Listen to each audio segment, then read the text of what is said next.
The Washington Post decided that they wanted to find out why Elon Musk has such an aversion to diversity, equity, and inclusion programs, DEI.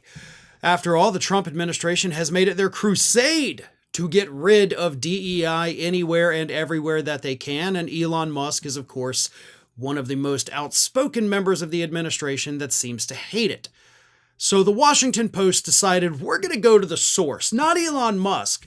We're going to go ask his daddy why his son seems to hate these programs. Is there a touch of racism here? Like, what's going on? So the Washington Post reached out to Elon Musk, Elon's dad, to ask, like, hey, anything maybe in his history that would indicate why he doesn't like programs that promote racial diversity? And Elon Musk did respond, said, no, my son is totally not racist, because he can't be racist because he used to be friends with a lot of the black servants that we had. Here is the official statement that Elon Musk sent to the Washington Post about both Elon and his brother, apparently. They were not into political nonsense, and we lived in a very well-run, law-abiding country with virtually no crime at all. Actually, no crime. We had several black servants who were their friends. So Elon Musk can't be racist because he was friends with the black servants we had. Well, I guess that settles that, right? I mean, holy crap. All you had to do, Errol, was not make things worse. Like, you weren't going to make them better, but all you had to do was not make them worse, and you couldn't even do that. Like, your statement is so much worse. Not to mention the fact that you're sitting there like, hey, we had a great law-abiding country. Nobody ever committed a crime. It was apartheid, dude. It was apartheid. Like, you couldn't walk on the same side of the street. Interracial marriages were effectively banned. It was one of the most racially segregated countries ever. And you're like, hey, things were great. I mean, we had no complaints. We'd let the black folk in to come clean the house every now and then. Jesus Christ. What a horrible, horrible thing to say. And apparently a horrible thing to seemingly enjoy.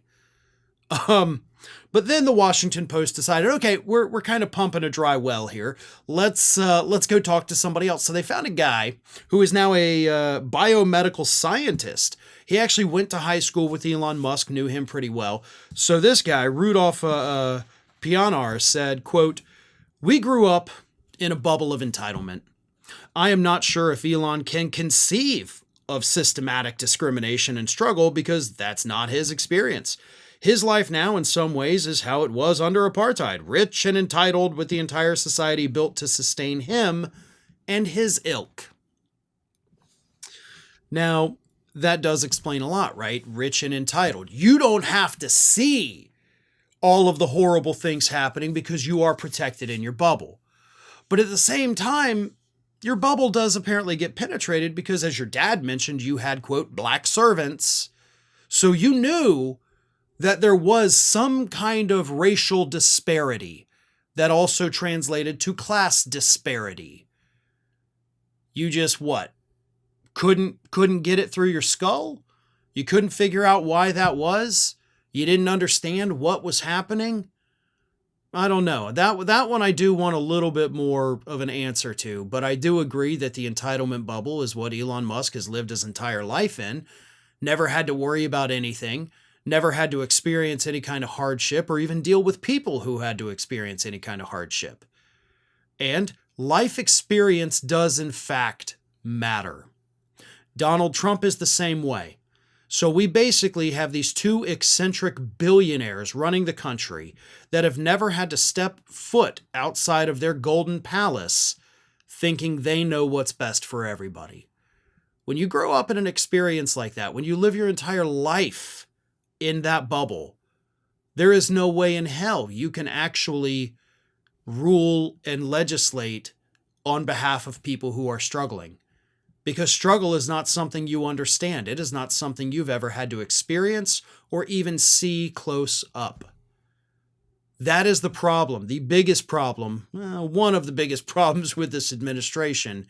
The two men in their ivory towers looking down on the rest of us thinking, why are you not happy about all that we are doing? Why do you think there is racism? We got no racism right here immediately in front of us, so clearly it doesn't exist. Yeah, because God forbid either of you ever step outside of your little bubbles. Thanks for watching today, everybody. And don't forget, if you're not already, please do subscribe to this channel. We have fresh content going up every single day, and I would really hate for you to miss out on that.